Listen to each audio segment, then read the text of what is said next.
let your conscience be free. You now rolling with them thugs from the ROC. Ain't no place on the planet that you'd rather be.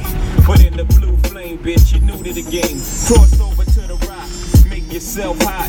The topic of discussion in every nail shop. It's a secret society, all we ask is trust. And within the week, watch your arm freeze up. But say it get right, A to a D cup. Weave get tight, pedicure your feet up. Ears get ice, gear get spice. From hood rat to superstar, there's your life. Fuck with Hoper, he can take you out of your hell. Say bye to Reebok, say hi to Chanel. Say hi to Gucci, Prada as well. Take a look in the mirror, be proud of yourself. Get your mind right, mommy, get your mind right. You gotta play your part when you're rolling with the ROC. Get your mind right, mommy, get your mind right. So I'm looking at this Hebrew alphabet, and abstract and concrete is one of the key things in this book that it talks about in order to understand the essence of what things are. Alright, so it says Greek thought views the world through the mind of abstract thought. It says ancient Hebrew thought views the world through the senses. So when you look at abstract, it has no root meaning, right? Like when someone does an abstract art or they create an abstract painting or image, it doesn't necessarily have to act within the order of nature, within the order of life. So with the Greek language, the words, the meanings of these words, these terms are not restricted or binded to have a concrete meaning. So that is one of the issues with the Greek thought of using the alphabet. So when you use the alphabet in the English, one of the issues is because Greeks thought and views the world through the mind of abstract versus concrete. Concrete thought is the expression of concepts and ideas in ways that can be seen, touched, smelled, tasted, or heard. What makes things concrete when dealing with the Hebrew language is that you can relate them to what you can observe through your senses, through your five senses, right? So something that is abstract is could be unknown or can be not visual or smellable or sensible to the senses, right? So when you look at the concrete, as it says here, all five senses are used when speaking, hearing, writing, and reading Hebrew language. As an example, this can be found in Psalms 1 and 3. He is like a tree planted by streams of water, which yields its fruit in season, and whose leaf does not wither. In this passage, the author expresses his thoughts in concrete terms, such as a tree and stream of water and fruit and leaf. So things, not only are they tangible, right, when you deal with the Hebrew language and you're dealing with essence and something that you can actually relate to in spoken language. The issue when we read something in the Greek or even in English, even something that is transliterated from the Hebrew, is that it can have so many concrete meanings in our English speaking language that aren't like when we look at the word dragon, right? And how that is interchangeable with whale and jackals and leviathan and beasts at times throughout the scriptures. So the concrete of these things is what is relating an action or a behavior or a function. So things, in order to communicate, in order to precisely explain what you were referring to or talking to, you would need to use something concrete, relatable within language. This is how pictorial and the images of illustrations became important in the demonstration of language.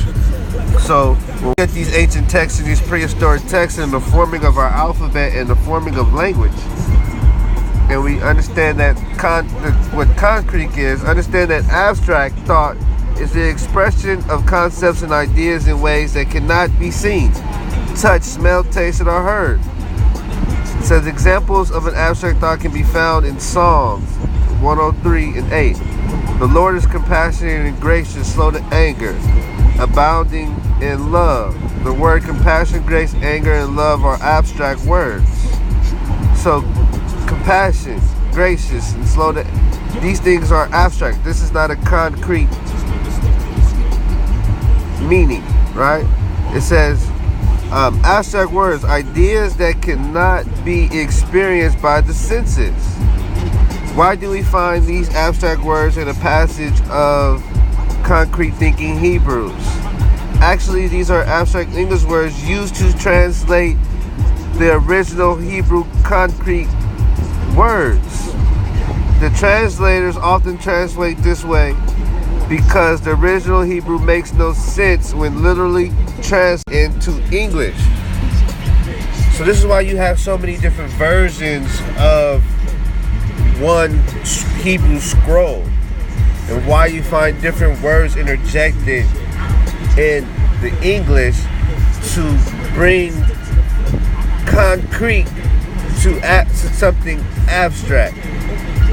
So the use of these different words and different interchangeable things, right, is to bring a concrete to something abstract, something as compassion or the love of the Most High.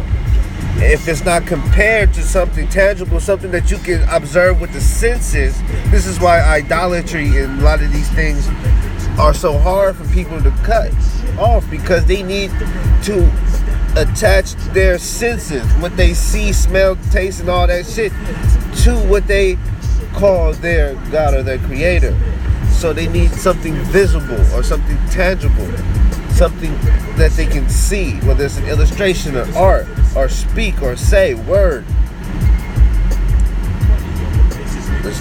Exactly, which causes a lot of confusion, especially if the words or the sounds aren't concrete in their meaning. You know what I'm saying? To where something we can all commonly relate it to understand universally what it is, what its function, and how it functions, and why you chose that sound or that character or that form of illustration to project your thought.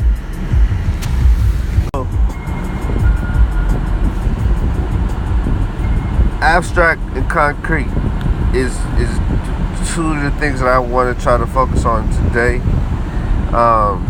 so we can understand the issues that we face as an English-speaking people, as who have learned this Greek alphabet, and now we have tried to associate everything that we understand under these abstract Greek thoughts, right? And then when we try to tangibilize the concrete meanings of the scriptures, we are still stuck within the abstract thought of Greek philosophy and ideology, even when it comes to dealing with the Old Testament.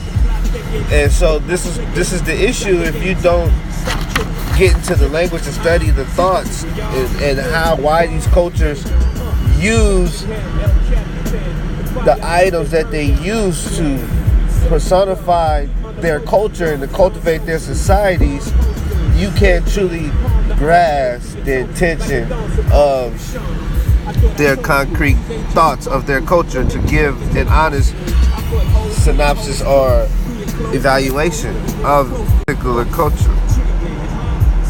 So it says, let us take one of the abstract words to demonstrate the translation from a concrete Hebrew word to an abstract English word. Anger, an abstract word, is actually the Hebrew word, which you see here, pe'ah. This is the mouth, pe, you know what I'm saying? It says, which literally means nose. A concrete word, when one is very angry, he begins to breathe and the nostrils begin to flare. A Hebrew sees anger as the flaring of the nose nostrils. if the translator literally translated the above passage, it would be slow to nose. When you look, what we're saying here.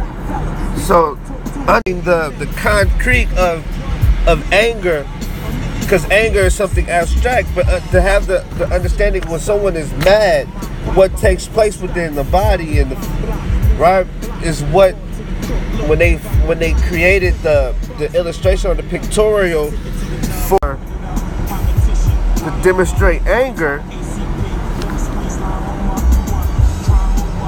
This is what they use. So things that are abstract, they need concrete, tangible things to bring them to a tangible so that we can understand the functionality, right? The function, because when we use Hebrew, right? There's sounds. Each character is a sound. Also, the formation is teaching a function of what that particular symbol is supposed to be doing.